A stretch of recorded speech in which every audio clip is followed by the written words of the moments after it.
Bahkan ruqyah ini bisa menyembuhkan orang gila. Zaman Nabi ada orang gila, dibacakan ruqyah Al-Fatihah dengan menahan air liur. Allahul Qayyum la ta'khudhuhu sinatun wa la nawm lahu ma fis samawati wa ma fil ardi. Ayat kursi dibaca Al-Fatihah sampai air liurnya banyak. Setelah banyak diludah ke muka orang gila. Sehat. Tapi orang gila yang dulu tidak mencari ustaz. Ini orang gila ini aneh.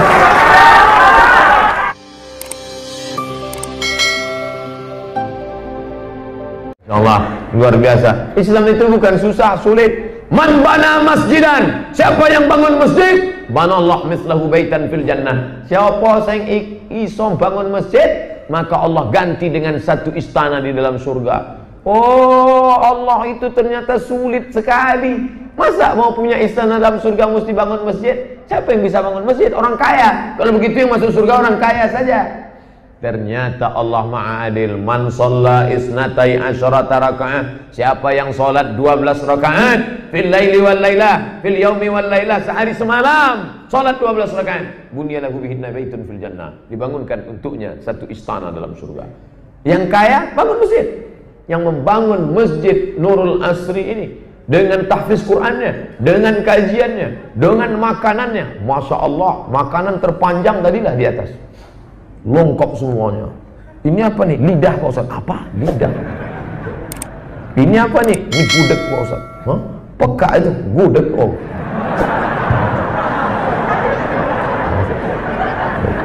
luar biasa.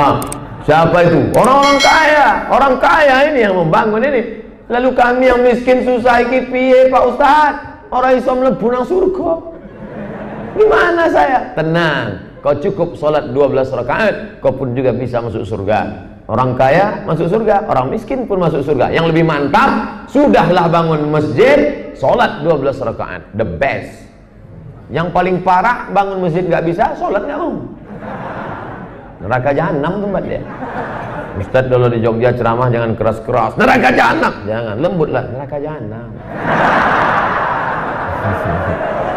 Bapak Ibu yang dimuliakan Allah Subhanahu wa taala. Oleh sebab itu maka siapa bilang, Ustaz Somad, kami mau bangun masjid orang iso, nek salat 12 rakaat orang iso.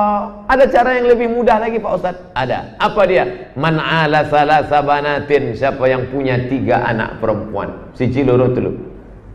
Fa adabahunna, dididiknya anaknya dengan pendidikan agama. Wa ahsana ilaihinna, dia buat baik. Wa zawwajahunna, dinikahkannya dengan laki-laki yang baik. Wa ahsana ilaihinna, dia buat baik sampai mati. Falahul jannah, surgalah baginya. Bangun masjid nggak bisa, sholat 12 rakaat nggak bisa.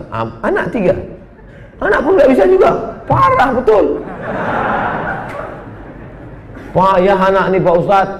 Mau punya anak sekarang bayi tabung. Bayi tabung paling murah 100 juta di Singapura. Itu pun tabung-tabung second Pak Ustadz. Makanya banyak-banyak sodakoh, banyak-banyak doa sama Allah. Ruqyah juga penting. Ada sahabat kita nggak bisa hamil, istrinya 7 tahun menikah, nggak bisa. Kenapa? Rupanya jin berada di dalam, selalu menghalangi pertemuan sel ovum dengan sperma. Pas mau ketemu dipisah sama jin.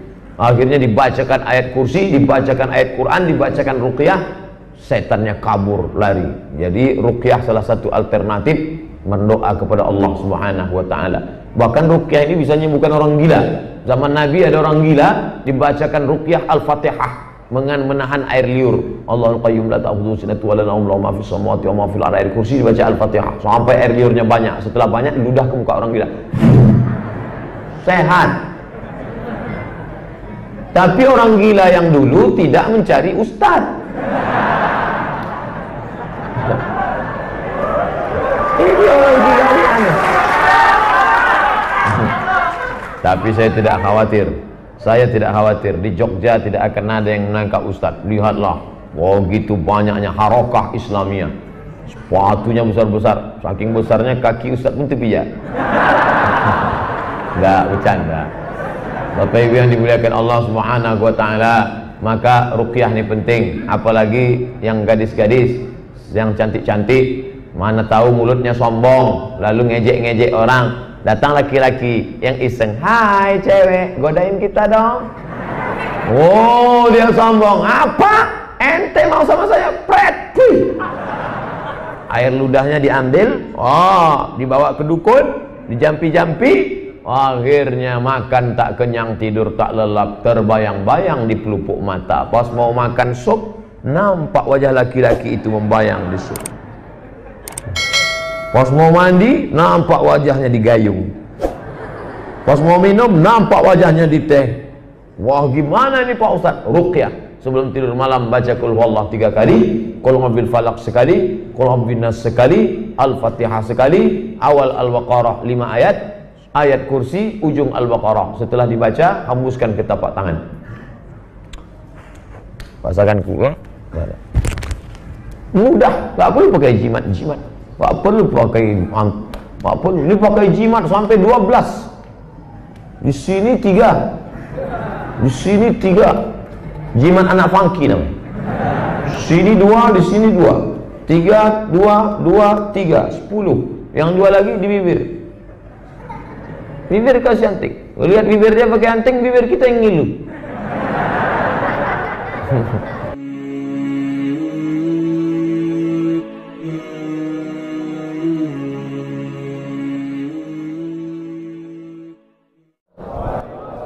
Minta 5 menit. Ambo dek disinggung masalah pitih tadi ya. Calon-calon gubernur, bupati, wali kota se-Indonesia paling tinggi bisa mengasih honor 2,5 juta. Itu yang kalau lebih daripada itu dia bisa diperiksa BPK, Badan Pemeriksa Keuangan. 2,5 juta. Ambo tahun iko menyerahkan PT sampai ratus juta dari YouTube, ndak mau ambil. Jadi kalau ada calon bupati wali kota datang ke tempat Ambo ingin mengajak Ambonya, bingung bara dikasih buya aku, sedang sampai ratus je ndak diambilnya. Berinisial N magi Ambo CRV, Ambo pulangkan. Berinisial W magi Ambo Fortuner, Ambo pulangkan. Kurangnya masih hidup gini. Baik Ambo kasih alamat, tapi jangan diminta itu. Iko Ambo sabikan supaya calon-calon bupati wali kota jangan pernah datang ke Pekanbaru kalau hanya untuk mengajak Ambo foto baleho. Ambo ndak level itu. Ambo kok level Ambo VVIP. Hah? Jadi syaratnya apa Buya? Kok Ambo tulis 2 balai. Pertama, pemimpin itu mengambil keputusan mesti musyawarah dengan alim ulama, nenek mama, cadia pandai, menjaga filosofi 3 tungku sajarangan. 2, pemimpin itu mempertahankan semboyan adat basandi syarak basandi kitabullah. 3, memperhatikan surau. Sebab awak punya filosofi kembali ke surau, pulang ke surau, bukan kembali ke laptop.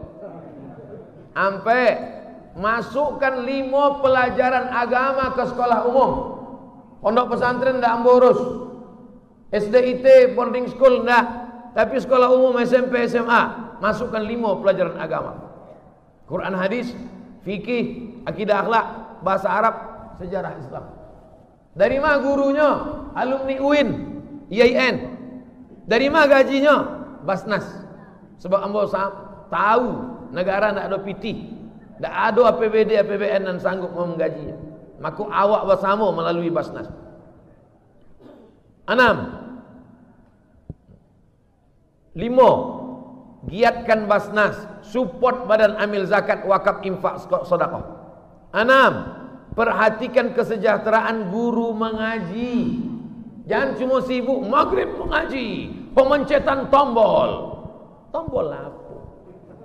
Mana anak-anak ada baca Quran? 7, perhatikan penggali kubur.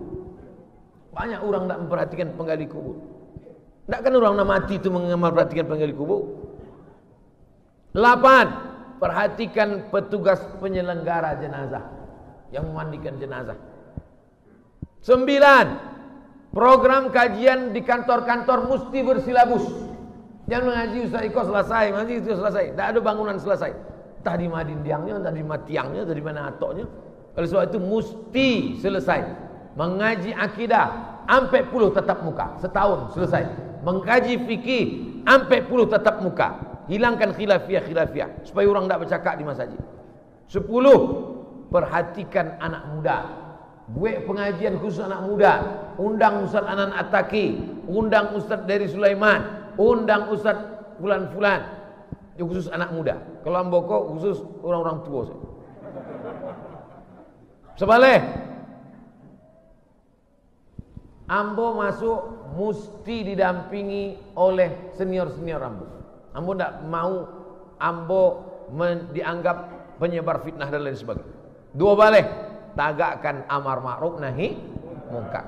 Jadi jangan pernah berfikir datang ke Pekanbaru membawa pitih 10 juta, 20 juta, kemudian Ustaz Somad Iko dibawa berdoa, ya Allah, dukunglah calon pimpin kami. Pret. Itu bukan Abdul Somad. Share info kok supaya jangan orang ramai-ramai datang ke Pekanbaru.